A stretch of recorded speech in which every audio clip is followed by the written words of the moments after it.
Vavuniya district Vavuniya Vavuniya மாவட்டத்தில் வவுனியா வடக்கு பிரதேச எல்லை பிரிவுக்குட்பட்ட பகுதிகளில் கிரிக்கெட் விளையாடுவதற்கான கடின பந்து மைதானங்கள் இல்லை. அது தொடர்பில் இன்று காலை நான் உங்களுக்கு கடிதம் ஒன்றையும் வழங்கினேன். அங்குள்ள மக்கள் புரட்சி விளையாட்டுக் கழகம் என பெயரிட்டு சிறந்த முறையில் செயற்பட்டு வருகின்றனர். அந்த பகுதியில் விளையாடுவதற்கு மைதானங்கள் இல்லை.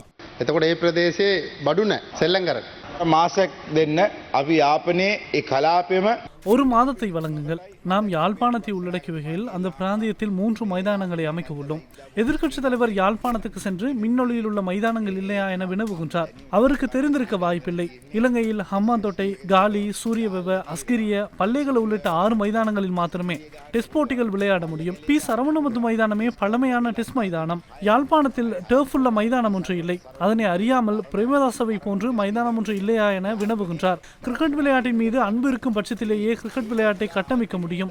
இங்கிலாந்தில் உள்ள ஒருவர் தனது தனிப்பட்ட நிதியை கொண்டு மிகவும் அழகான மைதானம் ஒன்றை மட்டக்களப்பில் அமைத்துள்ளார். அவ்வாறு 3 மைதானங்களை அமைப்பதற்கான நிதியை சர்வதேச கிரிக்கெட் பேரவை விரைவில் விடுவிக்க உள்ளது. சர்வதேச விமான நிலையத்துக்கு அருகில் இருப்பதால் கட்டானையிலும் சர்வதேச மைதானம் ஒன்றை அமைக்க உள்ளோம். கிராமங்களில் சிறந்த வீரர்கள் இருக்கின்றனர். வியாஸ்காந்த் யாழ்ப்பாணத்திலிருந்தே வந்தார். LPL தொடரின் மூலமே அவரை அறிந்து கொண்டோம். වියස්කාන්ත යාපනයෙන් එන්නේ. වියස්කාන්ත LPL එකක් නැතුව හඳුනා ගන්නේ නැහැ.